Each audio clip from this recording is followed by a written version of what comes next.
नमस्कार दोस्तों। हम देखेंगे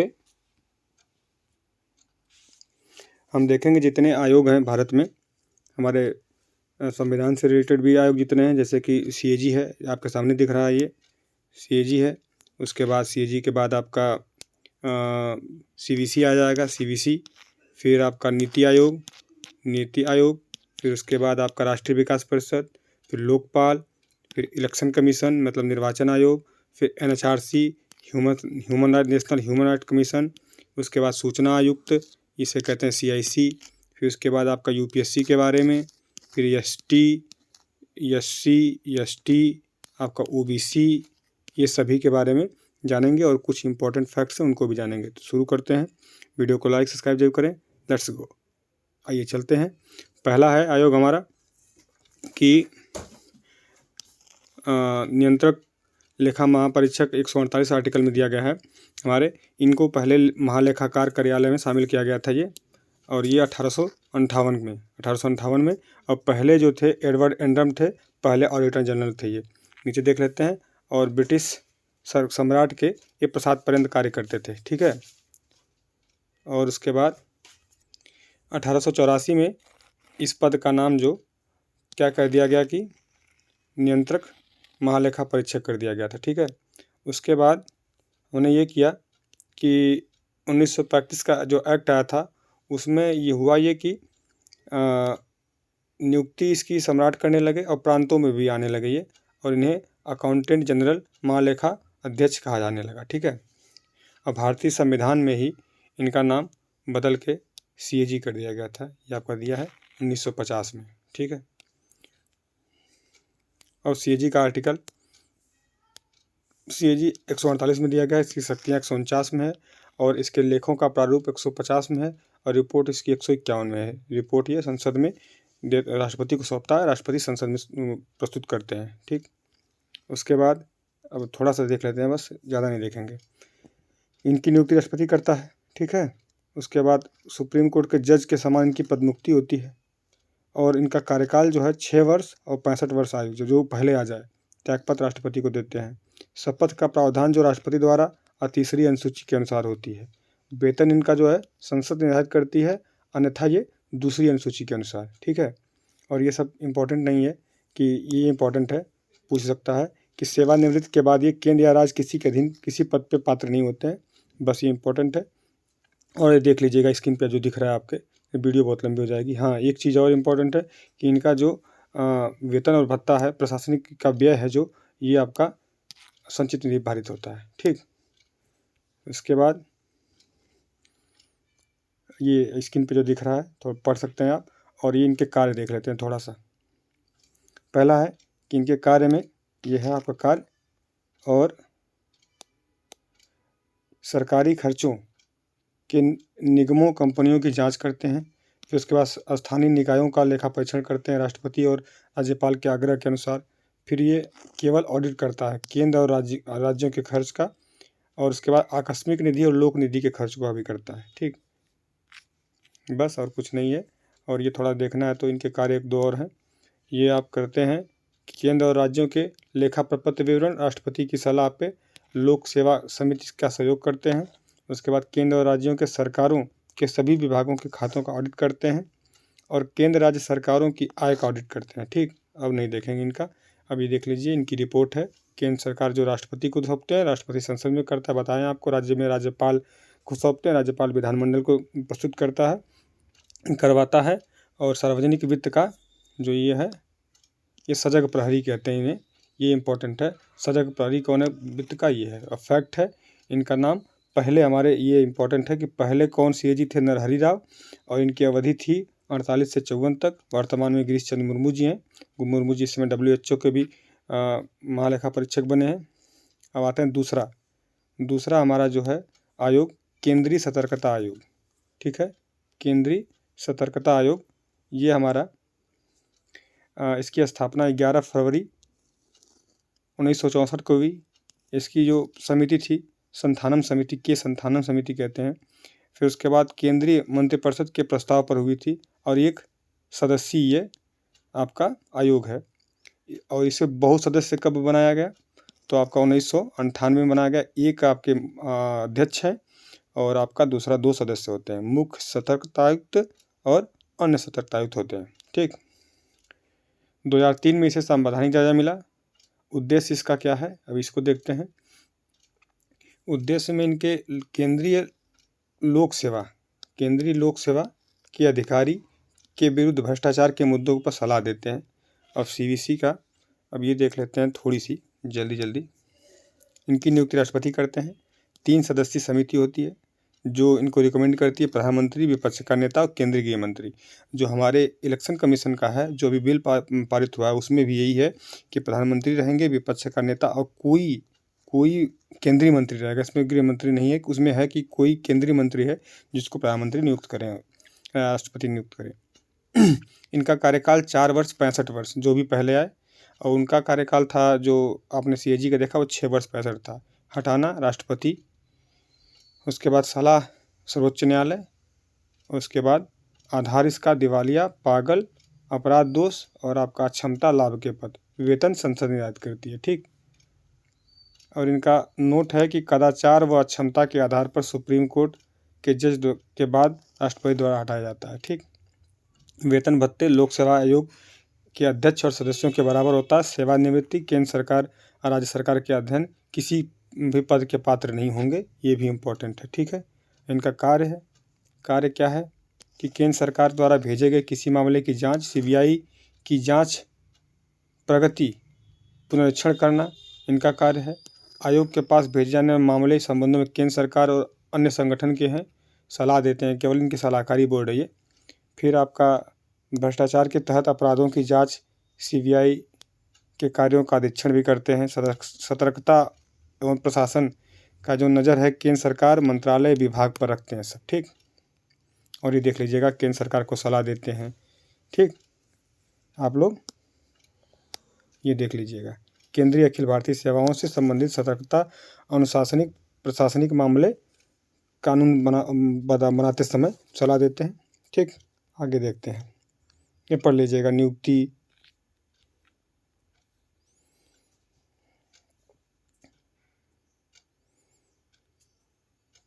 इसमें देख लीजिए थोड़ा कि क्षेत्राधिकार में RBI, NABARD, SIDBI bank, grade D या इससे ऊपर अधिकारी, जीवन बीमा एलआईसी के लिए, साधारण बीमा कंपनियों के प्रबंधन उनके स्तर के लिए।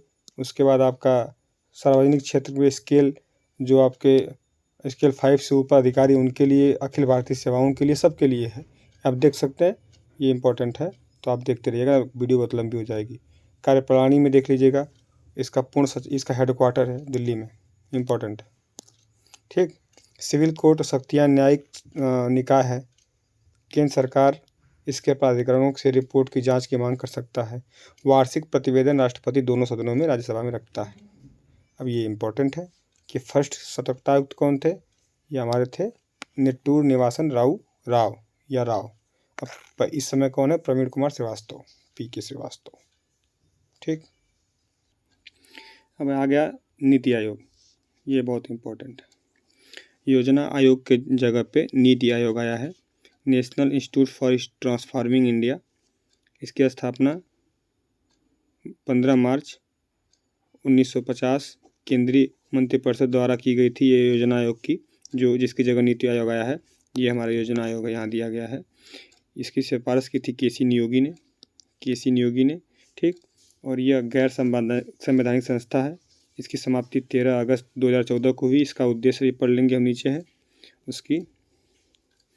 इसका जो उद्देश्य है आपका राष्ट्र के संसाधनों का कुशलतम उपयोग और रोजगार उपलब्ध कराना। संरचना इसकी क्या थी कि हमारे प्रधानमंत्री अध्यक्ष थे जवाहरलाल नेहरू जी, इसके पहले अध्यक्ष, उपाध्यक्ष एक होता था, 3 पूर्णकालिक सदस्य होते थे और 3 अंशकालिक सदस्य होते थे। ठीक है, इसका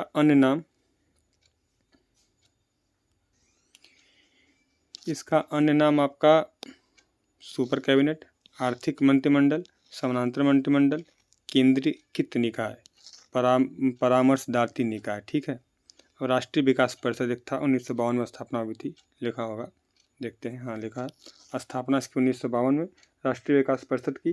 ठीक है, इसकी संरचना और इसका उद्देश्य देखते हैं। संरचना में क्या था कि पीएम इसके अध्यक्ष थे। सभी राज्यों के मुख्यमंत्री, अभी भी ये संगठन अभी भी है, सभी यूटी के पदाधिकारी, योजना आयोग के सदस्य, केंद्रीय मंत्रिमंडल के सदस्य। ठीक है, उद्देश्य इसका था, ये भी देख लेते हैं। ये राष्ट्रीय योजना समीक्षा, संतुलित विकास परामर्श, ठीक है, संतुलित विकास परामर्श और समन्वय, ये सब इनका उद्देश्य था। आगे देखते हैं नीति आयोग के बारे में। ठीक है, थोड़ा सा छोटा कर लें। हम नीति आयोग हमारा, इसकी स्थापना आप लोग जानते हैं कि मोदी जी किए हैं, मोदी जी के कार्यकाल में हुआ है। सॉरी, मोदी जी किए नहीं, मोदी जी के कार्यकाल में हुआ, वही किए हैं, ये भी जानते हैं। 1 जनवरी 2015 को इसकी स्थापना होती है। गैर संवैधानिक निकाय है, इसे थिंक टैंक कहते हैं। ये रणनीतिक और तकनीकी दोनों सलाह देती सलाहकारी निकाय है। राष्ट्रीय एवं अंतर्राष्ट्रीय महत्व के मुद्दों पर केंद्रीय मंत्रिमंडल के प्रस्ताव पे आई थी। ठीक है, और इसे सहकारी संघवाद के मॉडल पे बनाया गया है। ठीक, संरचना 5 स्तर पर इसकी है। कैसे कैसे? अध्यक्ष इसके प्रधानमंत्री जी हमारे हैं। जो भी पदेन रहते हैं, पदेन मतलब होता है जो प्रधानमंत्री बनेगा उसका अध्यक्ष बन जाएगा। शासकीय परिषद, सभी राज्यों के सीएम और यूटी मुख्यमंत्री या पदाधिकारी। ठीक, फिर इसके बाद क्षेत्रीय परिषद में राज्यों के सीएम, यूटी और के राज्यपाल, अध्यक्ष पीएम होते हैं। कार्य 1 से अधिक राज्यों के संबंधित मुद्दों का समाधान करना। ठीक, विशिष्ट आमंत्रण आपका, विशिष्ट आमंत्रण में विशेषज्ञ, सुविज्ञ, अभ्यासी पीएम द्वारा नामित किए जाते हैं। पूर्णकालिक सांगठनिक ढांचा इसका क्या है देखते हैं। एक ट्रायंगल है, इस ट्रायंगल में आप पूरा देख सकते हैं हम कि अध्यक्ष होते हैं, उनके नीचे उपाध्यक्ष होते हैं, प्रधानमंत्री नियुक्त करते हैं इनको। पूर्णकालिक सदस्य जो होते हैं राज्य के मुख्यमंत्री का दर्जा प्राप्त होता है इनको। उसके बाद अंशकालिक जो होते हैं अधिकतम 2 होते हैं, विश्वविद्यालयों से या शोध संगठनों से नामित होते हैं। पदेन अध्यक्ष होते हैं प्रधानमंत्री द्वारा नामित, जो पदेन उसके सदस्य होते हैं। और केंद्रीय मंत्रिपरिषद से मैक्स 4, मतलब मैक्सिमम 4 2021 से। फिर पूर्ण कार्यपालक अधिकारी होते हैं, पीएम द्वारा नियुक्त होते हैं, निश्चित कार्यकाल होता है, सचिव के समकक्ष होते हैं। ठीक है, अब इनकी विशेषता देख लेते हैं, थोड़ा सा जल्दी इंपॉर्टेंट है। विशेषता प्राप्त शाखाएं, शोध शाखा है, विषय विशेषज्ञों एवं विज्ञानों को समर्पित थिंक टैंक है। परामर्शदात्री शाखा है, विशेषज्ञों का पैनल है, केंद्र और राज्य सरकार दोनों में परामर्श देती है। टीम इंडिया शाखा है, प्रत्येक राज्य और मंत्रालय के प्रतिनिधि होते हैं। फिर उसके बाद आपका ये राष्ट्रीय आयोग सलाहकार एक अस्थायी मंच के रूप में कार्य करती है। ये जो इम्पोर्टेंट फैक्ट है यही पूछेगा, जो देखें वो तो इम्पोर्टेंट है कॉन्सेप्ट क्लियर करने के लिए। ये देखिए, पहले सीईओ सिंधुश्री खुल्लर जी बने थे हमारे। ठीक है, दूसरा जो है सेकेंड आपके सीईओ बने अमिताभ कांत जी। पहले उपाध्यक्ष बने थे अरविंद पनगड़िया जी, दूसरे उपाध्यक्ष राजीव कुमार जी। ठीक है, वर्तमान सीईओ जो हैं BVR सुब्रमण्यम जी हैं, उपाध्यक्ष सुबन बेरी जी हैं। ये फरवरी 2023 तक का करंट क्या वर्तमान में भी है। अध्यक्ष हमारे पीएम नरेंद्र मोदी जी हैं। अगला है कि आपका लोकपाल, लोकपाल का देखते हैं। लोकपाल का कॉन्सेप्ट हमारा स्वीडन की शुरुआत हुई है। ओम्बुड्समैन इसका ये प्रतिनिधि के रूप में, मतलब इन्हीं का कॉन्सेप्ट है स्वीडन का। भारत में राजस्थान प्रशासनिक सुधार समिति हरिश्चंद्र माथुर समिति का सुझाव क्या कहते हैं कि दिया गया था। इसका ये कोई इम्पोर्टेंट नहीं है। ये 1966 में हमारा क्या कहते हैं कि,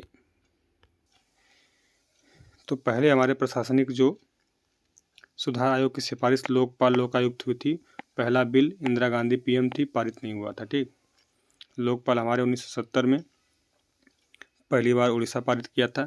ठीक, अब प्रथमतः जो लोकपाल रखा है वो महाराष्ट्र ने रखा है 1971 में। ये 3 फरवरी 1973 को राज्य में लोकपाल, 2011 में 10वीं बार बिल संसद में रखा गया था। ठीक है, और 2007 का ये है। 2007 में जो हमारा द्वितीय प्रशासनिक सुधार आयोग आया था उसमें वीरप्पा मोइली जी राष्ट्रीय लोकायुक्त और राज्य लोकायुक्त की सिफारिश किए थे। 2013 में पारित हुआ, राज्यसभा में 17/12/2013 और लोकसभा में 18/12 को। राष्ट्रपति हस्ताक्षरित 31 दिसंबर 2013 को किए थे और 16 जनवरी 2024 से प्रभावी है। इसकी संरचना ये बहुसदस्यीय है ये संगठन। ठीक, लोकपाल प्लस 8 लोग हैं, 4 न्यायिक क्षेत्र से हैं और 4 SC ST और फीमेल माइनॉरिटी अल्पसंख्यक से संबंधित है। योग्यता सुप्रीम कोर्ट के पूर्व CJI, मुख्य न्यायाधीश या अन्य न्यायाधीश या प्रतिष्ठित व्यक्ति। नियुक्ति राष्ट्रपति करते हैं प्रधानमंत्री की अध्यक्षता में गठित समिति की सिफारिशों पे। ठीक है, इसकी समिति जो है, इसमें PM, लोकसभा के अध्यक्ष, विपक्ष का नेता जो समिति में शामिल है और CJI शामिल हैं या उनके द्वारा नामित कोई जज या न्यायवेत्ता कोई। इसका कार्यकाल जो है 5 वर्ष या 70 वर्ष जो भी पहले आए, ये 5 वर्ष या 70 वर्ष जो भी पहले आए। ठीक, उसके बाद लोकपाल नहीं बन सकते, ये आयु 45 वर्ष से कम होगी तो नहीं बन पाएंगे, अपराधी या दोषी होंगी या MP MLA होंगे तो नहीं बन पाएंगे। ठीक, अब क्षेत्राधिकार थोड़ा बहुत देख लेते हैं, वैसे आप स्क्रीन पे पढ़ लीजिएगा। विदेश संबंधी, अंतर्राष्ट्रीय संबंध और आंतरिक और वायु सुरक्षा, पारमाणविक ऊर्जा, अंतरिक्ष। लोकपाल के न्यूनतम 2/3 सदस्यों की अनुमति से मिलने की जांच ये है पूरा। ठीक है, और आपका इनके क्षेत्राधिकार में समस्त या पूर्व वर्तमान मंत्री, भारत सरकार, ऐसे ही देख लीजिएगा। NGO 10 लाख से कम। वीडियो लंबी हो जाएगी इसलिए स्क्रीन पे चल रहा है, पढ़ लीजिएगा आप लोग पॉज करके। ये देख लीजिए, त्यागपत्र राष्ट्रपति को देंगे और ये हटाने जाने की प्रक्रिया ये है। सेवानिवृत्ति के बाद क्या कर सकते हैं कि इनकी पुनर्नियुक्ति द्वारा नहीं हो जाएगी, चुनाव नहीं लड़ सकते हैं, लाभ का पद नहीं प्राप्त कर सकते हैं, यही सब। दुर्व्यवहार और अक्षमता के दृष्टि से न्यूनतम 100 सांसदों द्वारा हस्ताक्षरित एक याचिका राष्ट्रपति को प्रस्तुत होगी और सर्वोच्च न्यायालय द्वारा दोषी पर राष्ट्रपति हटा देंगे। जांच की जो प्रकृति है वो 3 माह है, गंभीर 6 माह है। ये देख लीजिएगा, फैक्ट्स देख लीजिए। पहले लोकपाल हमारे पिनाकी चंद्र घोष हैं और आपके दूसरे लोकपाल जो हैं वो हमारे इस समय प्रदीप कुमार मोहंती हैं। ये इंपॉर्टेंट है। निर्वाचन आयोग को देखते हैं, वीडियो लंबी था, जल्दी देखते हैं। निर्वाचन आयोग हमारा, ये आर्टिकल हमारे 324 से 29 तक दिया है। भाग 15 में स्थापना 25 जनवरी 1950 को हुआ है। संवैधानिक अस्थायी स्वतंत्र अखिल भारतीय निकाय है। संरचना में पूर्व में 1 सदस्य थी, 16 अक्टूबर 1989 को से 1990 तक 3 थी, फिर 93 से अस्थायी रूप से ये बहुसदस्यीय बन गई। एक मुख्य चुनाव आयुक्त होते हैं और 2 आयुक्त होते हैं। इसमें हटाने जाने की प्रक्रिया है राष्ट्रपति द्वारा। जो आधार बनता है क्षमता और कदाचार वही है। नियुक्ति राष्ट्रपति करते हैं, 6 वर्ष 65 वर्ष। त्यागपत्र राष्ट्रपति को। और वेतन जो सुप्रीम कोर्ट के जज के समान 2.5 लाख रुपये वर्तमान में है। निर्वाचन आयुक्त सेवा शर्तें, ये सब 1991 के एक्ट द्वारा है। ये पढ़ लीजिएगा। ठीक, आगे चलते हैं। ये चुनाव क्या क्या कराते हैं, इंपॉर्टेंट है। चुनाव कराते हैं राष्ट्रपति का, उपराष्ट्रपति, संसद, राज्य विधानमंडल। ठीक है, चुनाव की घोषणा, मतदाता सूची तैयार करना और चुनाव चिन्ह और आचार संहिता का विनियमन करना। संसद के परिसीमन एक्ट के आधार पर निर्वाचन क्षेत्र का निर्धारण करना। राष्ट्रपति और राज्यपाल को सलाह देना चुनाव संबंधी सदस्यों की अयोग्यता के संदर्भ में। 103 आर्टिकल, 192 आर्टिकल। 325 में जाति, मूल, धर्म, लिंग आधार पर किसी व्यक्ति का नाम जोड़ने या इनकार करने नहीं है। ये सब ये पढ़ लीजिएगा आर्टिकल, ये पॉलिटी में आप पढ़ते हैं। ठीक, ये समितियां हैं जो निर्वाचन आयोग से संबंधित, ये देख लेते हैं। VN तारकंडे समिति 1974 में बनी थी। दिनेश गोस्वामी समिति 1990 में। इंद्रजीत गुप्ता समिति 1998 में। संथानम समिति 1963 में। फैक्ट्स क्या क्या है। पहले आयुक्त थे हमारे सुकुमार सेन, इम्पोर्टेंट है, 50 से 58। सबसे लंबा कार्यकाल के सुंदरम का है, 58 से 67। वर्तमान है राजीव कुमार जी हमारे। अब ये मानवाधिकार देखते हैं। NHRC संवैधानिक कानूनी निकाय है, 1993 में स्थापना हुई है, 12 अक्टूबर 1993 को। और आपका यह बहुसदस्यीय है। एक अध्यक्ष, 5 सदस्य होते हैं, 7 पदेन सदस्य होते हैं। सदस्य में हाई कोर्ट के कार्यरत रिटायर्ड जज होते हैं, हाई कोर्ट के कार्यरत रिटायर्ड मुख्य न्यायाधीश होते हैं। 3 अन्य न्यायाधीश में आपके मानवाधिकार के ज्ञाता हों, एक उसमें महिला होनी चाहिए, इंपॉर्टेंट है। अब पदेन कौन कौन है? राष्ट्रीय अध्यक्ष, SC ST, महिला, पिछड़ा वर्ग, अल्पसंख्यक आयोग, बाल अधिकार संरक्षण आयोग, दिव्यांग आयोग, ये सभी आयोग इसमें शामिल होते हैं, पदेन सदस्य हैं। नियुक्ति राष्ट्रपति करते हैं। परामर्श इनका कौन करता है? तो PM, लोकसभा स्पीकर, राज्यसभा का उपसभापति, विपक्ष का नेता दोनों सदनों का, गृह मंत्री। कार्यकाल 3 वर्ष से या 70 वर्ष, जो भी पहले आए। पुनर्नियुक्ति तो आपका देख लीजिएगा क्या क्या है, ठीक। राष्ट्रपति हटाते इनके हैं कदाचार अक्षमता के, ये पढ़ लीजिएगा, लंबा वीडियो बनता जा रहा है भाई। ये देख लेते हैं। पहले अध्यक्ष इसके न्यायमूर्ति रंगनाथ मिश्रा, इस समय अरुण कुमार मिश्रा जी हैं, ठीक है। अब आते हैं CIC, केंद्रीय सूचना आयुक्त। ये संवैधानिक निकाय है। RTI, सूचना का अधिकार अधिनियम 2005 के अंतर्गत आया था। 12 अक्टूबर 2005 को स्थापना होती है। उच्च सत्तायुक्त स्वतंत्र निकाय है, ठीक है। अब ये पढ़ लीजिएगा, अब ये है इंपॉर्टेंट यहाँ थोड़ा। एक अध्यक्ष हैं, 10 सदस्य हैं। नियुक्ति राष्ट्रपति, 3 सदस्यीय समिति के परामर्श पे प्रधानमंत्री, लोकसभा में विपक्ष के नेता, केंद्रीय मंत्रिमंडल से PM द्वारा निर्दिष्ट एक कोई सदस्य, कोई कैबिनेट मंत्री है। शपथ राष्ट्रपति दिलाते हैं और कार्यकाल इनका 5 वर्ष, 65 वर्ष। और केंद्र सरकार जो भी तय करे, केंद्र सरकार जो तय करे, वेतन भत्ते वही है, 2019 से संशोधन हुआ है इसमें। योग्यता देख लीजिए।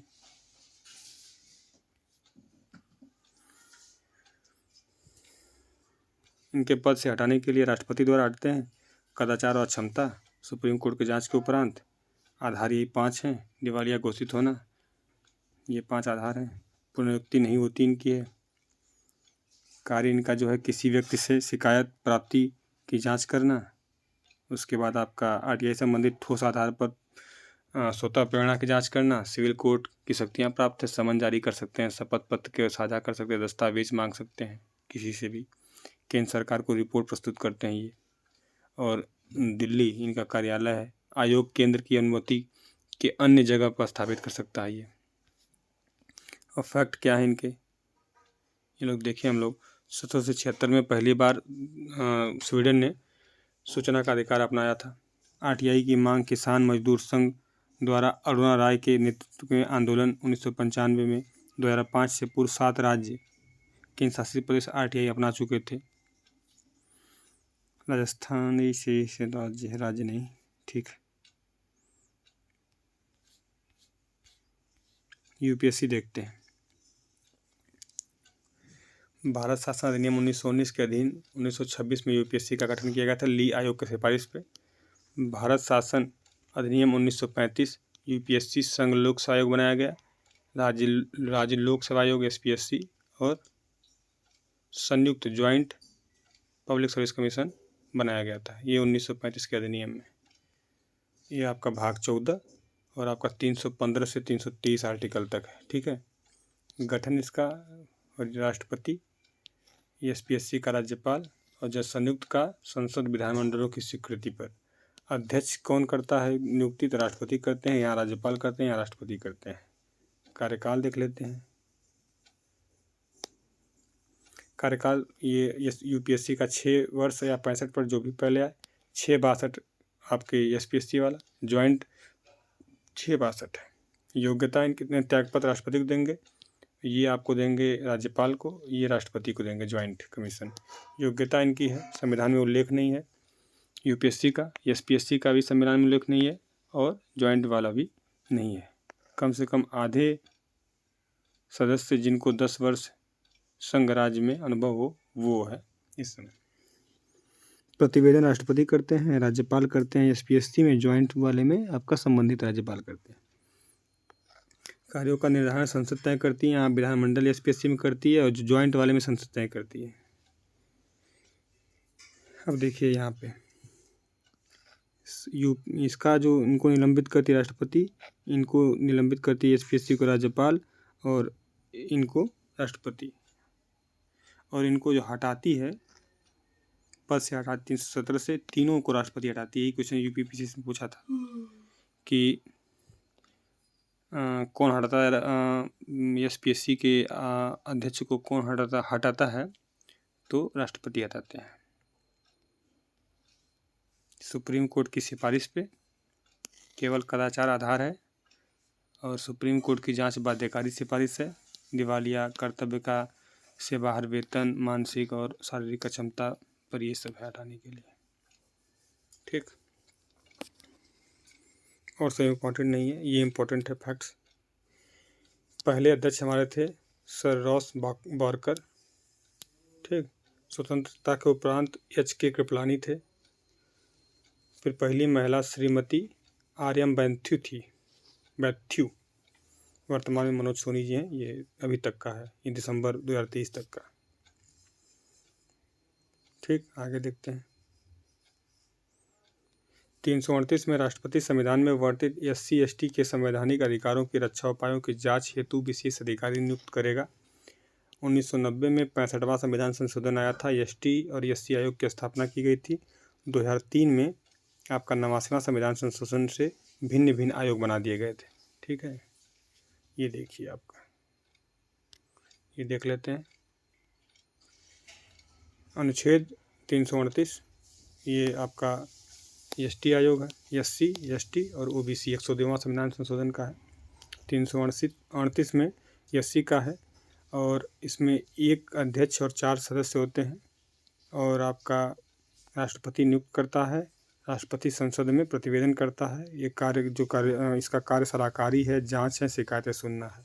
शक्तियाँ सिविल न्यायालय के समान है। 338A में ST है, इसमें भी एक हेड हैं और 4 सदस्य हैं। राष्ट्रपति इनकी नियुक्ति करता है। प्रतिवेदन, राष्ट्रपति सलाहकारी है और जांच और शिकायतें सुनता है। 338B एक अध्यक्ष 4 सदस्य और उसके बाद सुप्रीम कोर्ट का रिटायर्ड CJI या हाई कोर्ट का जज। राष्ट्रपति द्वारा हस्तांतरित अब मुहरबंद आदेश से ही इनकी नियुक्ति होगी। प्रतिवेदन राष्ट्रपति करता है और उसका आपका शक्तियां हैं जो सिविल न्यायालय के कोर्ट के समान सबकी है। ठीक, पुनर्नियुक्ति इनकी जो इनमें से राष्ट्रपति द्वारा ये एक बार संभव है, एक बार इनमें अभी कुछ उल्लेख नहीं है। सेवा शर्तें कार्यालय राष्ट्रपति द्वारा 3 वर्ष का कार्यकाल है, इसमें राष्ट्रपति जो निर्धारित कर दें। ठीक है, ये संवैधानिक आयोग है। पूर्व में कानूनी था, संवैधानिक बन गया, अब ये संवैधानिक आयोग है। ठीक है, महत्वपूर्ण तथ्य देख लेते हैं। अब खत्म होने वाली ये वीडियो लास्ट है।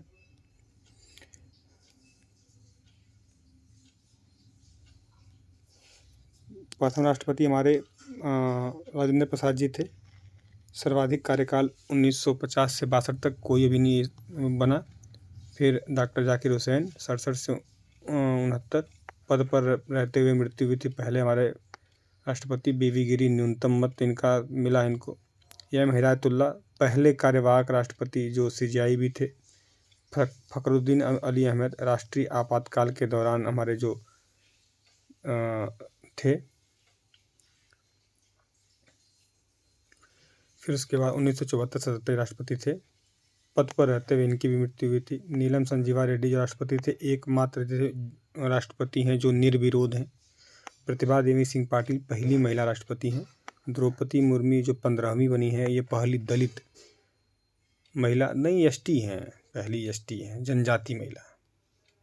ठीक है, जनजाति महिला कह दीजिए, सही ही आएगा। तो उपराष्ट्रपति में पहले हैं डॉक्टर सर्वपल्ली राधाकृष्णन, 52 से 62, 10 वर्ष का कार्यकाल है। हामिद अंसारी भी हैं, 10 वर्ष का इनका कार्यकाल है। 14वें वाइस प्रेसिडेंट जनदीप धनखड़ बने हैं। धनखड़ वाइस प्रेसिडेंट जो बाद में राष्ट्रपति बने हैं। सर्वपल्ली राधाकृष्णन, डॉक्टर जाकिर हुसैन, बीवी गिरी, R वेंकटरमन, शंकर दयाल शर्मा और के नारायणन। वे राज्यपाल वे उपराष्ट्रपति जो कार्यवाहक राष्ट्रपति बने थे BD जत्ती और एम हिदायतुल्लाह। पहले लोकसभा अध्यक्ष MA अयंगर हैं। 8वें हैं जो